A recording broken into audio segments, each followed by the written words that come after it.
Join me for a week in the life of a Gopher Sports social media intern. I'll usually start my week by heading over to the office to do some in-person hours.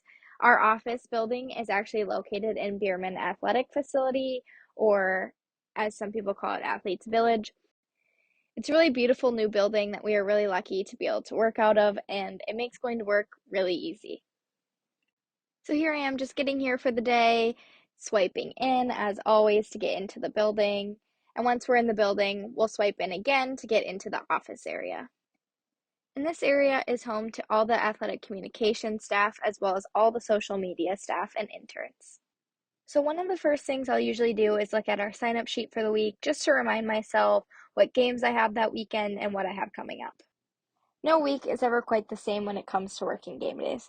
This week, for example, I'll be working both the men's hockey games, and next week I'll be working women's basketball and both the women's hockey games. In terms of what we usually do at office hours, it really just depends on whatever needs to get done that week, so usually it consists of a lot of gift making, which is what you can see me doing here today. I had about 30 track gifts to finish up and upload so that we could use them on Twitter, and once I was done with that, I moved on to creating and scheduling 2 posts for one of our sponsors. After making those graphics on Photoshop, I threw them into Sprout Social, added a caption, and scheduled a time for them to post. After about 3 hours, I'm all done and ready to head home for the day. Tonight, the boys are starting their weekend series with Michigan State at 7 o'clock, so here I am getting ready to get to the rink a little earlier than normal, around 5:30, to capture some extra pregame content for the Instagram stories. Once I'm here, I'll enter through the media gate off of 4th Street, sign in, and then from there you have the option of either going down to ice level, which is where I usually spend a lot of my time, or up to the press box. First, we'll head up to the press box so I can drop off some of my stuff and also start taking some pregame content for the story as well. So here we are entering the press box, and it's from here that I will shoot and upload my first story of the night. Tonight I went with a little calm before the storm caption, as well as a countdown to let people know what time our game starts and who we're playing. It's from here that you can also see a little bit of our view from the press box. And then once that story is all done and uploaded, we'll head over to the club room for a little work perk, which is some hot chocolate to get us ready for game day. Then, after taking a couple more pregame stories upstairs, I'll usually head into the locker room to wait for the boys to take the ice for warm-ups. So here I am, entering into the tunnel and into the bench where I'll wait until they take the ice. Today we had a little extra entertainment while we waited as some youth teams came to take the ice before the Gophers did. Finally, the moment everybody's been waiting for, the Gophers finally take the ice and I get ready to capture some warm-up stories. As well as Goldie, who's pumped as always. Then, after another short break, we get ready to take the last of our pregame content, which usually includes some videos of the team lining up to take the ice before puck drop. From there, I'll quickly hustle out of the locker room, past the visitors' locker room, and down the tunnel near the student section, where I will take up my base and get ready for puck drop. And just like that, the puck is down, and thank goodness I was recording because Mr. Logan Cooley decided to score 9 seconds into this game. And it's safe to say the Icebox was loving it. Just listen to him.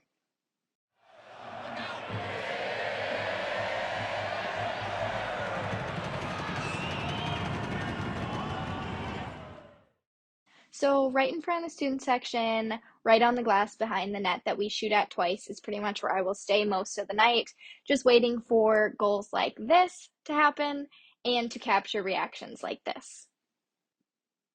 And there were a lot of them tonight, with 8 goals being scored by 8 different players, which in Story World is a very great night. Then, after the final horn sounds, I will head back up to the press box to finish up the final score story and grab my stuff. That is a wrap on the night. I am out the door at about 9:30, ready to do it all again tomorrow. Today, the boys play at 4 o'clock, so I started getting ready around 2 so that I could leave in time to be to the rink by 3. Here I am getting back to the beautiful 3M Arena at Mariucci, walking through those same media doors same as yesterday, and up to the press box. Today I was actually set to be on video, which means posting any clips of goals or big saves on our Twitter account. However, that program that you can see there on my computer was not working, and so we had to kind of improvise. Here you can see me realize that the program isn't working and text my boss to see what they want me to do instead. And what I ended up doing was something that was completely new for me that we've never done before, which was have me post Instagram stories on our main Gopher Sports account rather than just our Gopher men's hockey account. On top of the Instagram stories, I also captured some video content for Twitter of fan and bench reactions. In order to get some of those reactions, I headed down right away to my usual spot in front of the student section to catch puck drop. In order to capture the essence of a game day at Mariucci on our main Instagram account, I spent the first period among the students in the ice box capturing any and all of their reactions. The second period in the bowl among the fans capturing full arena reactions, as well as finding any kids at their first game with their first game certificates, as well as any youth teams who were there to support the Gophers that day.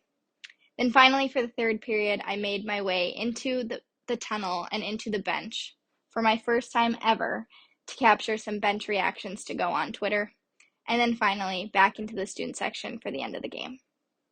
After the game is over, I finish up any last-minute stories and then head out past the visitors' locker room and back up the stairs to head home after another Gopher win and another great day at work. I hope you enjoyed seeing what my week looks like as a Gopher Sports social media intern, and if you are interested in applying to the position next fall, please see more information in the description below.